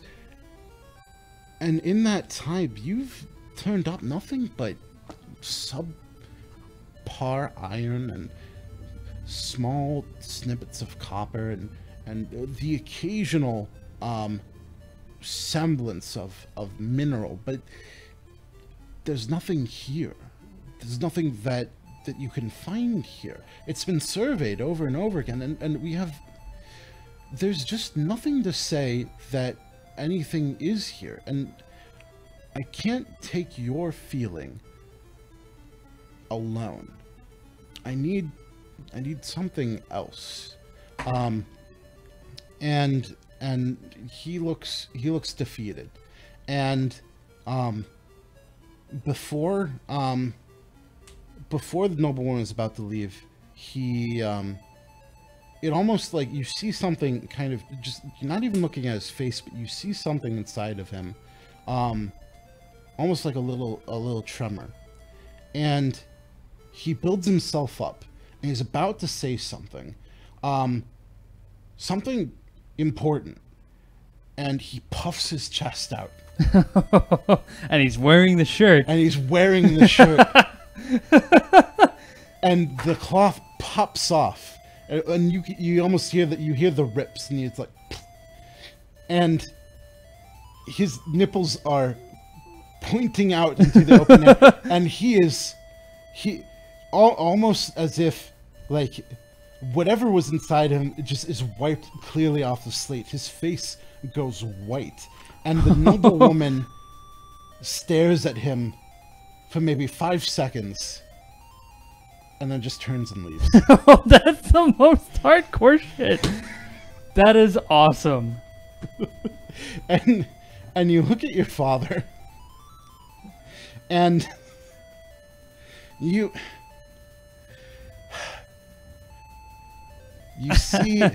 see what could have been mistaken as the slightest of smiles. And then he starts to turn a little bit, and you, almost like a spider sense, you feel a tingling in the back of your neck. He's still just kind of mid-turn. You get this feeling. What do you do? I hop down from the tree, sticking to the back of it, so that way he can't see me. You can't tell where he ended up looking. You I think I lost that dice. It's somewhere on the couch. Go for it. You still feel... Oh, there it is. You still feel the prickling on the back of your neck. And it's not going... It's almost like a little bit of anxiety, because you don't know. Like, it almost would have been... Maybe if you'd known for sure, like, you could have told, but it felt like he was about to see you. Like, he almost knew that you were there. Yeah. Because it's like, who the fuck else? But... And it's like, it's almost surprising, but everything in you told you needed to get gone. Yes. And so you do that, and you don't know if he did look that way, he didn't see you, but you also don't even know if that's what he was doing. No. You just know that everything in you said that you needed to get down. And so you go home, and and he doesn't come home that night.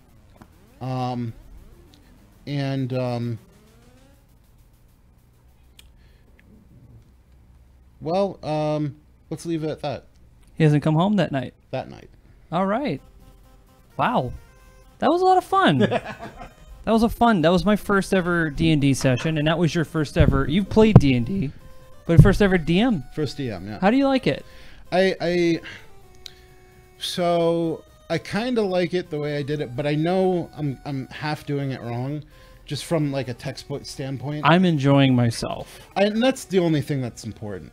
You're a very descriptive person in like just about every conversation we have, and I think this is like the best outlet for that, because now you can really go ham with it. And I'm glad this is something Michael has been trying to set up with us for the better part of like almost a year.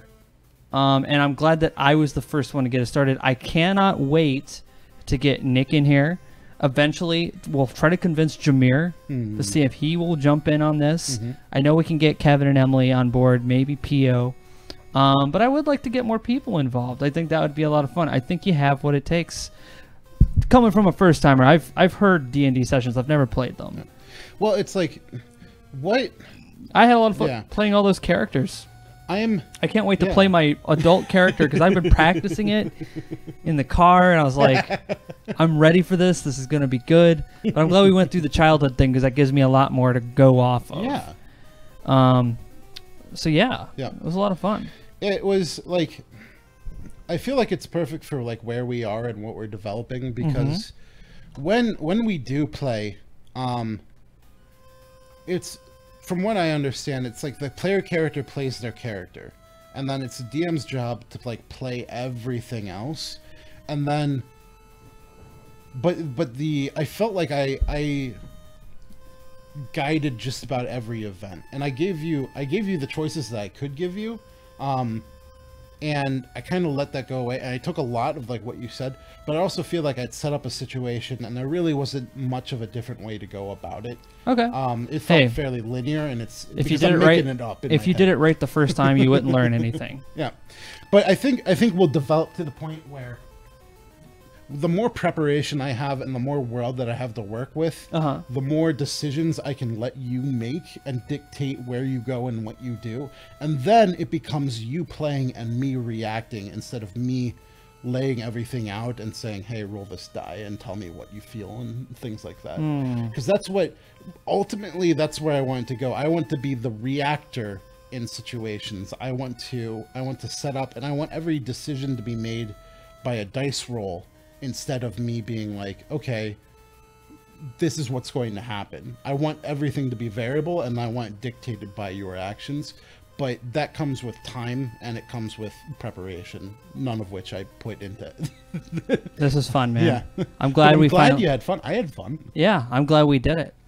I'm going to go ahead and that was Battle for Olympus, or Battle of Olympus. I have a huge NES library. It's got a little background music. And we're going to go ahead and we have a short little infomercial that we're going to show to the stream that is a part of our sponsorships here. So take a listen to our sponsored message, and we'll be right back. Mac, fucking stupid. Do things you like to and get the shirt. Show these nice shit. My pants. Fucking dear Dad. Fuck! Oh, hey, Mike. Oh, hey, Kevin. Kevin? Kevin?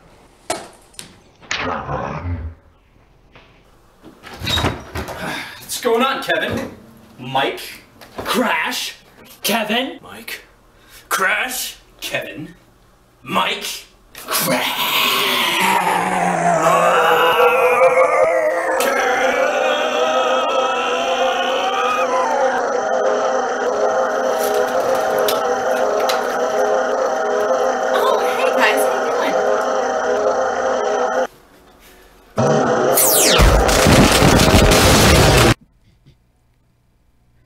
All right, and that was our message from our sponsors. So, man, I would never believe that. Don't forget the promo code is so comfortable to sleep on. Yeah, don't forget the promo code. Hey there, Mike. It's so easy to cook now. Yes, and I'm really glad that we finally have a proper sponsor. So we're gonna go. Ready Player number 1 is a good place to start. Sorry. Anyway, thank you everybody for watching. I'm going to go ahead and pull the music back up here. Oh, damn. That's what I get for playing it on that computer. Anyway, thank you guys so much for watching. We'll be back again for Monday's stream, but I'll probably be on the weekend at some point playing hot dogs and guns. Hot dogs and Hot Dog Gun, the game. hot dogs, horseshoes, and hand grenades. I know what's funny is I should spawn a horseshoe. Because I feel like I only used the horseshoe a couple of times. I feel like it's underrepresented for being in the name. Yeah, I'm gonna bring a horseshoe in next time. Like, does he actually have like a place where you can play horseshoes? Yeah. Okay. There's a couple of scenes where you can play horseshoes. All right, that's fair enough then. Yeah, it's just hard because it's horseshoes. Yeah. Anyway, It's a hard game. Yes, it is, especially in VR. But yeah, I'll probably be streaming maybe tomorrow. But that's it for tonight. I'm gonna go pass the fuck out after I get something to eat. So Alright. you guys have a good night, and thanks for joining us. Hold on, I didn't hit the button yet. There we go. Good night.